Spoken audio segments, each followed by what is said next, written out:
Hello friends, welcome back to my channel. I'm Sonia from Periwinklesoulsdayschool and I'm an educationalist from the past 9 years, and I deal with toddlers, the preschoolers and the kindergarten kids. So I also teach nursery, I also teach teachers. I train up teachers for nursery teacher training and Montessori. So I'm back with another video with an interesting topic which many parents deal with. Many parents, ask for how to handle temper tantrums in kids. This is the most mostly asked question to all the teachers and also to pediatricians and the parenting advisors. So let's get started with the video. So stay with me till the end of this video so that I'm going to give each and every single detail about this particular topic. I'm going to give you many tips, many solutions, and at the end of this video I'm going to give you a nice note so that you will be you will deal with your kids' tantrums in a very easy and simple way. So let's get started with the video. So in this video I'm going to give you every detail about this topic, how to handle temper tantrums in kids. So stay with me till the end of this video so that you will you will not have the need to go to watch other videos or do your research, read articles about this. I'm going to give you each and every detail about how to handle tantrums in kids so that it would be easy for you. So let's get started with the video. Before that, I would like to tell you, if you're new to my channel, please subscribe to it and also hit that bell icon so that you may get all the notifications of my channel, and also share it with as many as possible. So let's get started. The first trick is to stay calm and speak softly. So big mistakes that we do is when kids throw tantrum around, we increase the volume of our voice and it feels like yelling at them.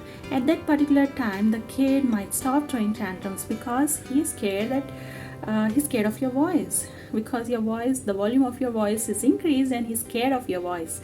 So at that particular time the child might get quiet, but it doesn't mean that you had handled that particular situation. It just means that child kept quiet because of his fear. So at that particular time it's okay, but later on in future it is absolutely a wrong process. Increasing the volume of voice at the time of kid throwing tantrum is not recommended at all, because in future the kid might become timid or fearful, and he might feel the anxiety and many more. These might be little things, but it plays a very big role in your kids' future, life. So the best thing that you can do is you just stay calm and go away from that. Go away from the room. Just go away to some quiet place, sit there for some time without talking until your kids stop throwing tantrums. So or if there is some necessity to talk to your kid at that particular time, you be very careful. You have to be very careful that you are talking to your kid in a very, very, very soft tone, because it is very necessary. You can say something like, I understand that you are stressed out. I understand that you're not happy. I understand that this is very difficult for you. I understand that you are upset. It's okay. Take your own time, calm down, and then come back to mama and tell me what had happened. So these are the things that will help to calm down the situation.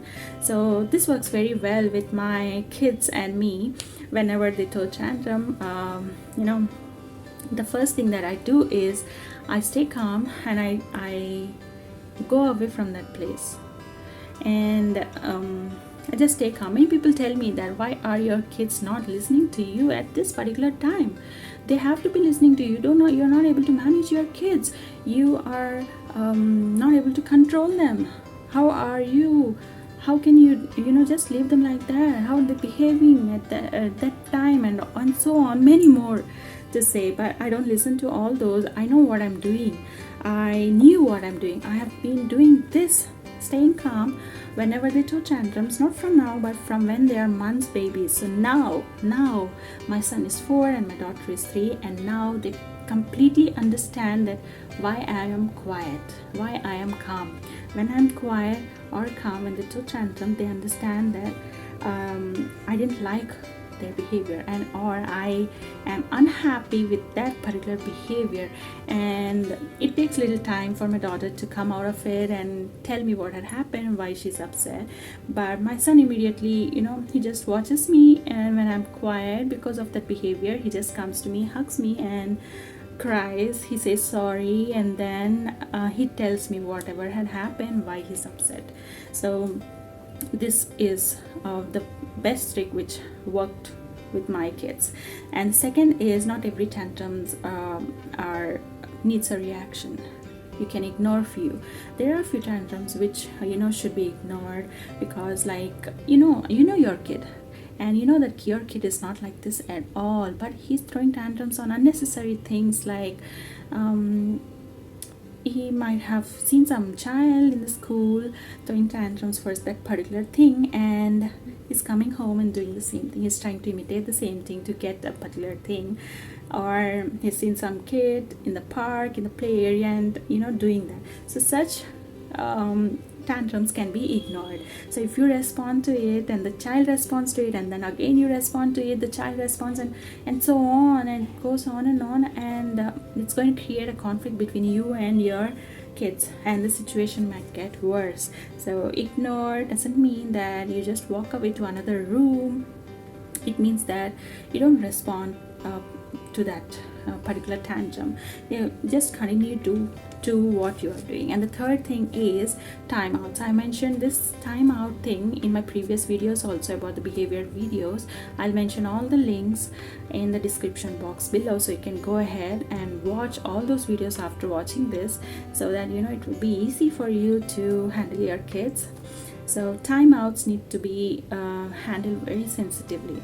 So you need to make the kid to sit in some place where there is no attraction or no entertainment for them, and you can just put a chair facing towards the wall, make the child sit on that chair looking at the wall, facing to the wall, so that he will not get attracted by anything there. So how much time should I mentioned it in my previous video also, I'm going to tell you now again.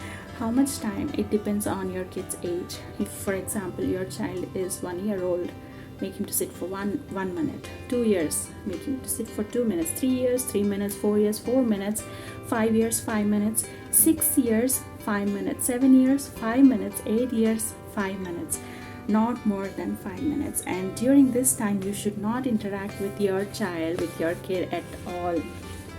And why only 5 minutes? And because that time is going to be enough for your kid to have his own calm time, his quiet time, his space to think what had happened, and to realize if he has done some mistake, or to calm down. So this is a very effective way as per child psychology.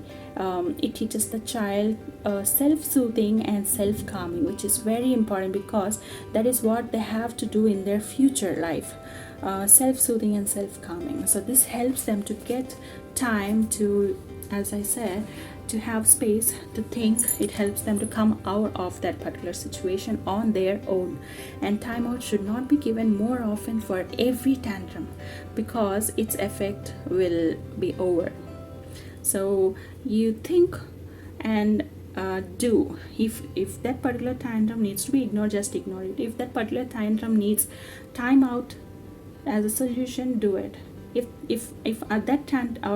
that other particular tantrum needs to it needs a reaction of staying calm and quiet, please do it. So every tantrum doesn't need only one solution. If for example I'm going to give you another solution, you can just think about it and react when your child does it. So the fourth thing is talk afterwards and hug. So this is a very good thing again.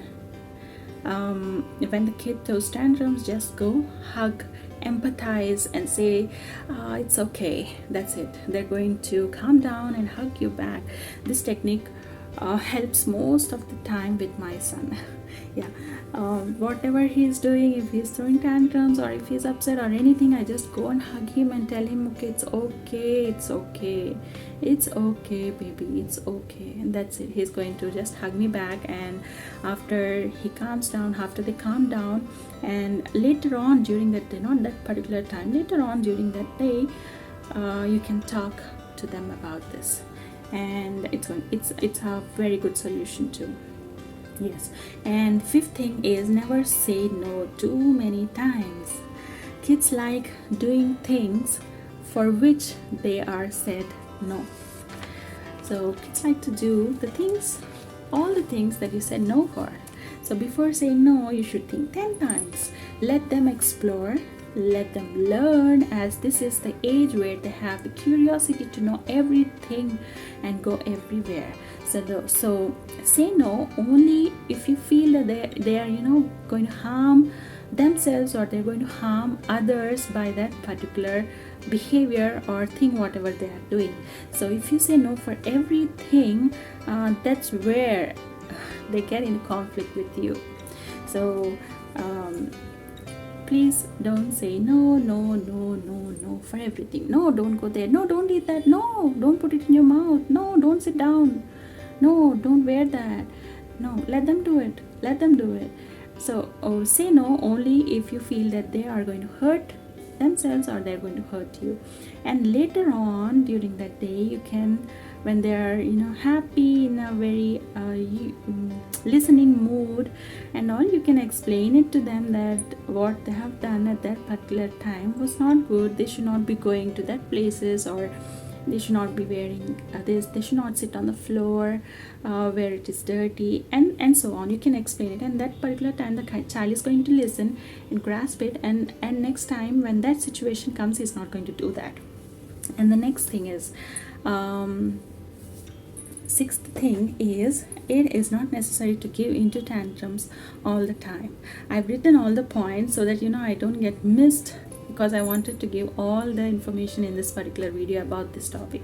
So the sixth point is, it's not necessary to give into tantrums all the time. For example, the child is crying for an ice cream and you give it.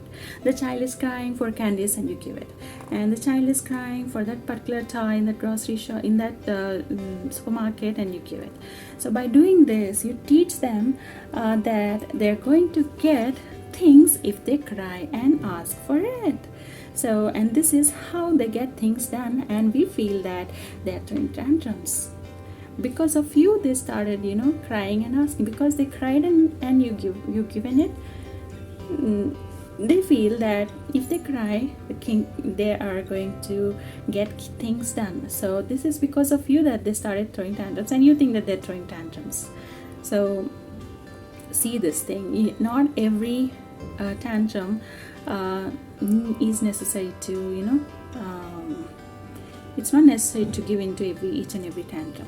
And the seventh thing is distracting the kid away from tantrums. This helps when you are somewhere out because of the social pressures. This trick is can be utilized. This solution can be utilized when you are in somebody else's house, or in a party, or in some in some relative's house, or in a public place. Because the child throws tantrums in a mall, for example. The child throws tantrums in a mall or in a party. We can take them out for a minute out of the door, just to distract the child, showing them the cars, the stars up in the sky, the sun, the clouds. And when the child stops crying and get distracted, you can take the child in. So it's okay if you're doing this, but don't do it more often, because you are in a public place and you start for example, you are in a public place, you're in a party, and the child starts throwing tantrum, and you follow the first trick that I've said, staying calm. If you stay calm, what the people out there around, they might think that, what is this type of mother? Why the child is crying and she's staying calm? What is she? Why is she doing this? Or any other trick if you utilize at this particular time, it's not going to work. So it's not going to work. And they may also say that it's so they may go to the child and try to calm the child down and say that it's okay, your mom is not caring, it's okay, it's okay, and so on. So this type of things we don't want to happen to our kid, as well as the connection between you and your kid. So you can use this distracting kid away from the tantrums trick only when you are in public places, and not every time. And one more thing, the last and the most important thing which I wanted to say at the end of this video is plan your kids tantrum. You can plan your kids tantrum. That because of that particular how to plan, I might seem silly for a few people, because I'm saying to plan your kids tantrum. Yes, it is very easy, because your kid from even before the kid was born, before the child was born, you know that because of this particular thing your child is going to throw tantrum. Just keep the thing away. For example, that your kids' friends are going to come home and they're going to spend few hours playing with your kid at your home, and you know that your kid has a particular favorite toy, that whoever catches that toy, the child cries and throws tantrum around. That. So to avoid that particular thing, what you can do is you can just take that particular favorite toy and hide it somewhere in the closet or in the cupboard somewhere, and then you can give all the remaining toys to the kids to play, so that you can avoid that particular tantrum of your child. So by understanding your kids' behavior, you can plan that the tantrum is that particular tantrum not to happen at all. So guys, these are very few simple solutions to handle tantrums in kids. These are the solutions which I tried for my kids from when my kids were months babies, and all these are working very good. So every kid is different, and so are their parents. So I have given 8 solutions in this video. So some or the other might work. For some, maybe the first trick may work, for some maybe the second, for some maybe the third, or some 4th, 5th, or 6th, or 7th, or 8th. So don't give up. Just keep on trying. Maybe today it doesn't work, but in the long run, these tricks are really going to work to build a confident child. But please don't hit your kid. Don't put them. Nowadays, I see parents that putting their kids into a dark room, putting them into a dark washroom. This way, the way you react now impacts their mental health and the future foundation of your kid. So many may get doubt that didn't I ever hit my kids? No, I never hit my kids. Actually, I never hit them. I never hit them. I follow all the ways, to bring them up in a correct way, which will not only help them today, but which is also going to help them future throughout their lives, because that is more important for me. Their future foundation is more important for me. So from when they're months babies, I've started doing these tips and tricks. So now that they are 4 and 3 years old, they are able to understand and control themselves. So this is how it's going to work. It works in the long run, not immediately. So do not give a gap, or do not give up. So parenting is a beautiful journey, guys. Don't get stuck in that one particular phase. Keep changing according to your kid's age. If not, it's going to harm you, your kid, and it's going to harm the bonding between you with your kid. So with this, I'm going to sign off for today. Please share, subscribe, and like my videos, and don't forget to hit that bell icon. See you all in another video with another interesting topic. So stay tuned. Bye bye. Take care.